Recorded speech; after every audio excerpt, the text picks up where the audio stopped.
오늘 마태복음 메시아 사역과 십자가의 길, 우리 첫 번째 시간 57강 강의 함께 보도록 하겠습니다. 14장을 보게 되면은 이제 세례 요한의 죽음이 소개되고 있습니다. 우리 한번 마태복음 14장 1절과 2절을 읽어볼까요? 함께 읽어보겠습니다. 그때에 그때 분봉왕 분봉왕 헤롯이 헤롯이 예수의 예수의 소문을 소문을 듣고 듣고 그 그 신하들에게 신하들에게 이르되 이르되 이는 이는 세례 세례 요한이라 요한이라 그가 죽은 자 그가 죽은 자 가운데서 가운데서 살아났으니 살아났으니 그러므로 이런 그러므로 이런 능력이 그 능력이 그 속에서 속에서 역사하는도다 역사하는 하더라. 하더라. 아멘. 아멘. 어, 여기 1절에 보면은 헤롯이 나오죠. 헤롯이 누구의 소문을 듣습니까? 예수. 예, 예수님에 대한 소문을 듣습니다. 예수님께서 여러 가지 일들을 행하시는 그러한 소문을 듣게 됩니다. 여기서 나오는 헤롯은 예수님이 태어날 당시의 헤롯이 아니라 그 이후에 그 아들이었던 헤롯 안티파스에 대한 그 헤롯을 말하고 있습니다. 근데 이 헤롯이 예수를 누구라고 생각을 해요, 지금? 세례 요한이라고 생각합니다. 그러니까 이때 당시 이미 세례 요한은 죽은 이후의 시간이겠죠. 그리고 예수가 그 세례 요한이 죽었는데 다시 살아나서 능력을 행하는 것으로 헤롯이 생각을 하게 됩니다.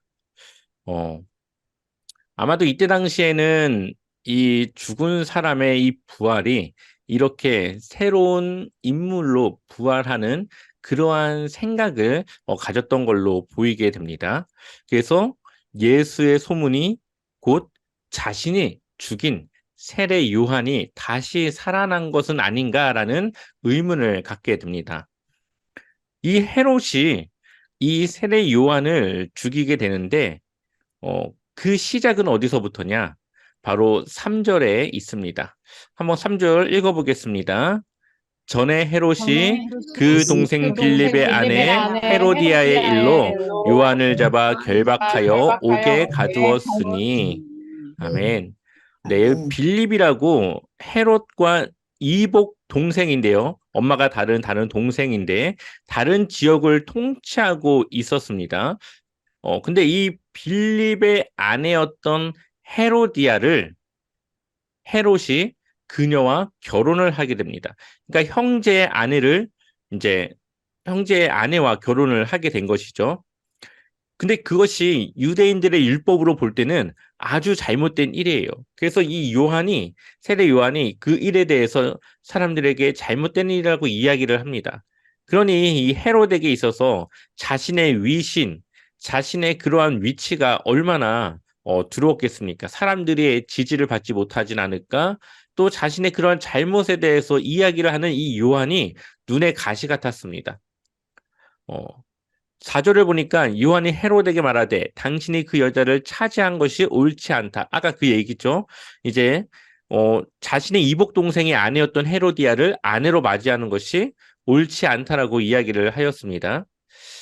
근데 헤롯이 이 요한을 죽이고는 싶은데 그 무리 그와 함께하는 이제 그 곁에 있는 무리들이 이 요한을 선지자로 여겨서 그를 죽이는 것을 두려워합니다. 그러니까 하나님의 선지자로서 많은 능력을 또 행하고 하는 그를 건드는 것이 자신들에게 해로 다가올까봐 이제 두려워하는 거죠. 그러니까 헤롯은 이 요한을 죽이고 싶지만 그것을 두려워하는 다른 무리들의 그 일 때문에 그를 죽이는 것을 두려워하고 그 일을 행하지 못합니다.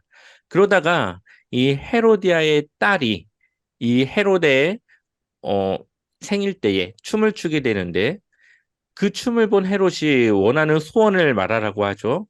그때에 이 헤로디아의 딸이 그 어머니의 이야기를 이미 들었고 그 어머니의 요청에 따라서 세례 요한의 목을 가져달라고 요청을 합니다. 그래서 헤롯이 그것을 고민하다가 결국에는 그 일을 행하고 말죠. 자, 9절 말씀 같이 읽어보겠습니다. 왕이 근심하나 자기가 맹세한 것과 그 함께 앉은 사람들 때문에 주라 명하고, 이것이 지금 세례 요한에 대한 이야기인데, 이 왕은 그것을 행하는 것이 깨름직하고 조금 하기 싫었습니다. 근데 자신이 이야기를 한 것도 있고 그 함께 앉은 사람들이 그냥 해주세요, 해주세요 막 이렇게 부추기고 막 떠넘기니까 결국은 그것을 하라고 하는 겁니다. 그래서 결국 세례 요한의 생명이 끊어지게 된 것이죠. 그리고 요한의 제자들이 어떻게 합니까? 그 시체를 가져다가 장사하고 가서 예수님께 아릅니다. 우리는 이 세례 요한의 죽음을 통해서 예수님의 죽음을 미리 볼 수가 있습니다. 세례 요한이 목을 쳐서 이제 참수형을 당하게 되는데, 이것은 아주 중대 범죄자에 한해서 행하는 그러한 처벌법입니다. 근데 요한은 그러한 중대 범죄자가 아니었죠. 부당하게 그가 죽음을 맞이합니다. 동일하게 예수님도 십자가에 달려 돌아가시는데, 십자가에 달리는 것은 내란, 반역죄, 약간 이런 사람들이 당하는 형벌입니다. 예수님도 똑같이 부당하게 그가 지은 죄가 없음에도 불구하고 죽음을 맞이하게 됩니다. 근데 그 죽음의 과정에서 요한을 죽이는 과정도 헤롯은 원하지 않았지만 그 주변 사람들이 떠밀려서 그가 그 일을 하지 않습니까? 예수님 또한 이 빌립, 갑자기, 빌라도가 그 일을 행하는 것을 원치 않았지만 결국 유대인들의 그러한 여러 가지 압박 속에서 그가 하고 싶지 않지만 결국은 그 일을 하게 됩니다. 이렇게 요한의 죽음과 예수님의 죽음이 서로 평행을 이루고 있는 것이죠. 그리고 요한의 제자들이 예수님의 시체를 가져다가 장사하는 것과 같이 예수님의 시체 또한 아리마대 요셉이 그 시체를 가져다가 장사를 하게 되는 것이죠. 이렇게 세례 요한의 죽음을 언급함을 통하여서 앞으로 있을 예수 그리스도의 그러한 죽음에 대해서 미리 평행적으로 보여주고 있습니다. 그래서 메시아로서 예수님의 그러한 사역의 끝이 어떻게 될 것인가를 지금 보여주고 있는 것이죠. 두 번째로 나오는 사건이 바로 5천 명을 먹이신 우리가 너무나도 잘 알고 있는 오병이어의 사건입니다. 예수님께서 배를 들으시고 이제 세례 요한이 죽었다라고 하는 소식을 들으시고 배를 타고 떠나사 따로 빈들에 가시니 무리가 듣고 여러 고을로부터 걸어서 따라간지라. 예수님이 배를 타고 가는데 사람들이 그 배를 타고 가는 예수님을 이제 막 뛰고 걸어서 따라오신 거죠. 그리고 14절을 보니까 큰 무리, 아마 정말 많은 사람들이 예수님을 따라왔던 걸로 보입니다. 그들을 불쌍히 여겼고 그중에 병 있는 자들을 고쳐주게 됩니다. 항상 예수님의 그 사역의 대상을 보게 되면은 불쌍한 자들, 주님의 자비가 필요한 자들, 주님이 긍휼을 베풀어야 될 자들임을 우리가 보게 됩니다. 예수님의 도움과 그분의 은혜가 필요한 자들을 향해서 예수님이 능력을 행하시죠. 우리의 삶 속에 우리의 삶이 늘 하나님의 도움이 필요하다라는 것을 우리가 고백해야 되는 이유고요. 우리의 힘으로 충분히 이 세상을 살아갈 수 있다라고 우리가 생각하는 것이 아니라 하나님의 도움이 없이는 우리가 살아갈 수 없다라는 것을 우리가 생각하며 고백하며 살아갈 때에 하나님의 도움은 늘 우리를 향해 있을 거라는 것을 이러한 사건들을 통해서 보여주고 있는 겁니다. 그래서 불쌍히 여기셔서 그 병자들을 고쳐주십니다. 병자를 고치는 사건들은 늘 하나님 나라가 이 땅 가운데 임하였음을 보여주는 사건입니다. 왜냐하면 모든 고난과 모든 질병들은 근본적인 원인이 바로 죄에 있는데요. 그 죄의 문제를 해결해 주시는 그러한 능력이 있으신 분이 바로 예수 그리스도라는 것을 보여주고 있는 것이죠. 병을 고쳐주심을 통하여서 죄의 영향을 받는 분이 아니라 죄의 문제를 해결할 수 있는 예수님의 메시아적인 모습들을 보여주고 있는 것입니다. 우리 한번 15절 읽어볼까요? 같이 읽어보겠습니다. 저녁이 되매 제자들이 나와 이르되 이곳은 빈들이요 때도 이미 저물었으니 무리를 보내어 마을에 들어가 먹을 것을 사 먹게 하소서.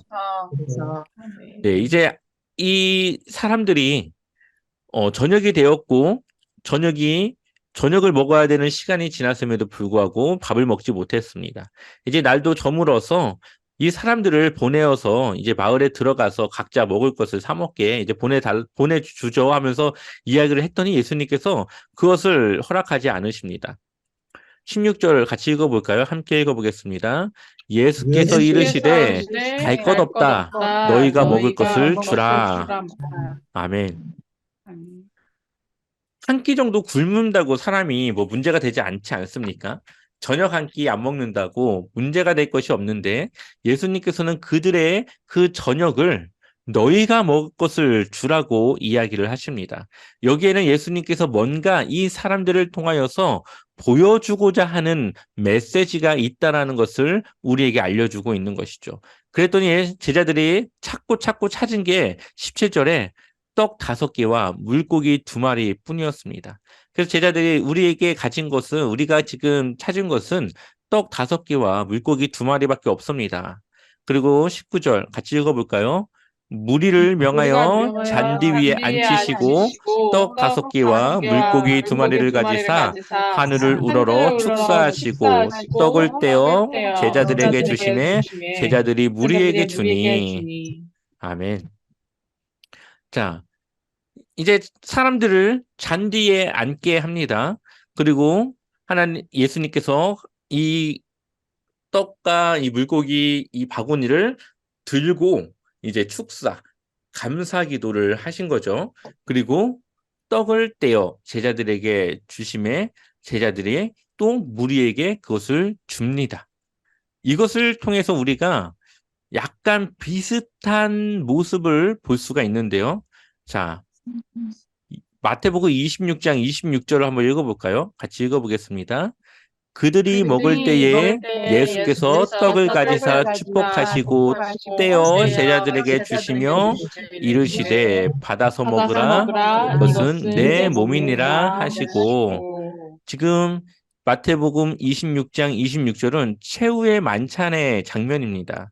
최후의 만찬은 성만찬의 자리이죠. 우리가 하는 성찬식의 그러한 자리인데 지금 19절에 예수님께서 축사하시고 떡을 떼시고 제자들에게 주는 이 모습과 이 마지막 최후의 만찬에서 떡을 가지사 축복하시고 그것을 떼어서 제자들에게 주시는 이 모습이 비슷하지 않습니까? 그러니까 이 오병이어의 사건은 어떻게 보면은 예수님께서 그들과 함께 이러한 성만찬의 자리를 가졌다라고 볼 수가 있습니다. 이 유대인들은 이 이스라엘 백성들이 광야에서 먹었던 이 만나를 나중에 메시아가 오면은 그 만나의 은혜를 줄 것이라고 기대를 하고 있었는데 예수님께서 지금 오병이어의 사건을 통해서 자신이 진짜 만나로서 그들에게 하루의 생명이 아니라 영원한 생명을 주시고자 오신 바로 생명의 떡이라는 것을 지금 이 오병이어의 사건을 통해서 보여주고 있는 것입니다. 우리 한번 요한복음의 말씀을 같이 읽어볼게요. 요한복음 함께 이것은 읽어보겠습니다. 이것은 이것은 하늘에서 하늘에서 내려온 내려온 떡이니 떡이니 조상들이 조상들이 먹고도 먹고도 죽은 그것과 죽은 같이 그것과 같지 아니하여 아니하여 이 떡을 먹는 떡을 자는 먹는 자는 영원히 영원히 살리라. 살리라. 아멘. 이 오병이어의 사건은 마태, 마가, 누가, 요한 네 개의 복음서에 모두 기록된 사건이고요. 그것을 요한복음에서는 오병이어와 성만찬 그리고 결국에는 이 예수님께서 하늘에서 내려온 떡이라고 소개하고 있습니다. 그러니 이스라엘 백성들이 만나를 먹은 것은 그들의 하루의 생명을 연장해 주는 거였죠. 그것을 끊기면은 죽을 수밖에 없는 그러한 유한한 그러한 떡이었습니다. 그러나 예수님은 하늘에서 내려온 떡, 만난데 예수님이 떡 되신 것은 그 떡을 먹는 자는 하루가 아니라 어떻게 된다고요? 영원히 살리라. 그래서 예수님이 그러한 생명의 떡 되신 예수님이라는 것을, 메시아라는 것을 이 오병이어의 사건을 통해서 보여주고 있습니다. 자, 그리고 마태복음 20장 21절을 보면 12바구니가 남았고요. 여자와 어린이 외 5천 명, 그러니까 뭐 넉넉하게 잡으면은 한 2만 명 정도의 사람들이 이 오병이어를 통해서 배를 부르게 먹고도 12바구니가 남게 된 것입니다. 근데 이러한 비슷한 사건이 구약에 있습니다. 한번 볼까요? 우리 한번 세 절을 같이 읽어보겠습니다. 함께 읽겠습니다. 한 한 사람이 사람이 바알 발 살리사에서부터 와서 살리사와서 처음 만든 처음 떡, 만든 떡, 곧 곧 보리떡 보리떡 20개와 20개와 또 또 자루에 담은 자리에 채소를 담은 채소를 하나님의 하나님의 사람에게 사람에게 드린지라. 드린지라. 그가 그가 이르되 그때 무리에게 주어 우리에게 먹게 주어 먹게 하라. 하라. 그 사환이 그 사환이 이르되 이르되 내가 내가 어찌 어찌 이것을 이것을 100명에게 100명에게 주겠나이까 주겠나이까 하나. 하나. 엘리사는 또 엘리사는 또 이르되 이르되 무리에게 주어 무리에게 먹게 주어 먹게 하라. 하라. 여호와의 여호와의 말씀이 말씀이 그들이 먹고 그들을 먹고 남으리라 남으리라 하셨느니라. 하셨느니라. 그가 그들 앞에 그 앞에 주었더니 주어니 여호와께서 여호와께서 말씀하신 대로 말씀하신 대로 먹고 먹고 남았더라. 남았더라. 아멘. 아멘. 오병이의 사건과 비슷하지 않습니까? 엘리사를 통해서 일어난 사건인데 이 엘리사가 예수님의 모형으로서 결국 이와 같은 일을 하고 있는 예수님을 통해서 구약에 약속되었던 메시아가 바로 나다라는 것을 지금 보여주고 있는 거죠. 보리떡 20개와 또 얼마의 채소를 가지고 100명의 사람들을 먹게 되는데요. 예수님은 그보다 더 큰 기적을 보여주시죠. 보리떡 5개와 물고기 2마리로 남자만 5천 명, 또 여자와 아이들까지 하면 대략 한 2만 명 정도의 사람이 먹고도 12바구니가 남는 그러한 기적을 보여주십니다. 그래서 예수님의 생명의 떡으로 오셨는데 그 떡은 사람들이 먹고도 남을 정도로 모자른 것이 아니라 바로 넉넉하게 그 생명을 나눠주실 수 있는 그러한 생명의 떡 되신 것을 이 오병이어의 사건을 통해서 우리에게 보여주고 있는 것이죠. 세 번째로 나오는 사건은 바로 물 위를 걸으시는 사건입니다. 예수님께서 그 오병이어의 사건이 있었 즉시 제자들을 재촉하죠. 막 재촉해서 배를 타고 건너편으로 가게 하십니다. 그 이유가 성경에 나와 있지 않지만 학자들의 연구 결과로는 사람들이 지금 굉장한 기적을 경험하지 않았습니까? 5천 명이 넘는 사람들의 배를 부르게 하신 이 만나와 같은 사건을 하신 예수님을 자신들의 왕으로 세우고자 하는 생각을 갖게 되었고 그 자리에서 떠나지 않으면 자신의 제자들 또한 그러한 사람들의 생각에 동조할 수 있다는 것을 염려하셔서 제자들을 빨리 그 자리에서 떠나게 하시고 예수님은 기도하러 산에 올라가게 되는 것이죠. 아마 여기서의 산에 올라가서 기도하시는 이유는 이제 점점 십자가의 사건이 다가오기 때문에 그 십자가의 사건에 자신이 감당할 수 있게 해달라고 하는 그러한 기도를 드렸던 걸로 보입니다. 자, 24절 함께 읽어보겠습니다. 배가 이미 육지에서 술이나 떠나서 들어서 바람이 바람이 거스름으로 거스름으로 물결로 물결로 말미암아 말미암아 고난을 고난을 당하더라. 당하더라. 네. 제자들이 배를 타고 떠났고 예수님은 이제 배를 타지 못하였기 때문에 그 오병이어의 사건이 있었던 어느 쪽에 이제 기도를 하고 계셨겠죠. 근데 육지에서 술이 굉장히 멀리 떨어져서 가고 있었는데 바람이 맞바람이 부는 겁니다. 지금 배가 가는 방향이 맞바람이 불어서 앞으로 갈 수 없는 그러한 아주 어려운 상황에 직면하게 됩니다. 그때 예수님께서 그 배가 있는 쪽으로 걸어오는 것을 제자들이 보게 되었고 제자들이 뭐라고 말합니까? 유령이다 하며 무서워하며 소리를 질렀다라고 기록되어져 있습니다. 그때 당시 유대인들의 생각은 바다는 저녁이 되면 악한 영들이 있는 그러한 장소로 인식이 되었기 때문에 예수님의 바다 위를 걸어오는 모습이 그들이 볼 때는 유령으로 보일만 했다라는 거죠. 또한 예수님이 바다 위를 걸어오셨던 사건과 제자들이 경험했던 이 사건이 결코 뭐 잠깐의 뭐 착각이라던가 환상이 아니라 실제 일어난 사건임을 보여주고 있습니다. 그리고 27절에 예수님께서 나다 두려워하지 마라, 안심하라 하면서 그들을 진정시키는 것을 보게 됩니다. 그때 28절에 베드로가 놀라운 일을 하죠. 같이 읽어보겠습니다. 29절까지 읽어볼게요. 함께 읽겠습니다. 베드로가 대답하여 이르되 주여 만일 주님이시거든 나를 명하사 물 위를 오게 하소서 하니 오라 하시니 베드로가 배에서 내려 물 위로 걸어서 예수께로 가되 아멘. 베드로는 늘 제자의 어, 모범을 보이는 제자로 나타납니다. 그러니까 이 베드로의 모습은 우리가 따라야 될 제자의 모습과 경계해야 될 제자의 모습을 늘 같이 보여주는데 이 사건에서도 우리에게 두 가지의 모습을 보여줍니다. 첫 번째로는 제자가 해야 될 일에 대해서 지금 베드로가 예수님의 말씀에 의지하여 물 위를 걷지 않습니까?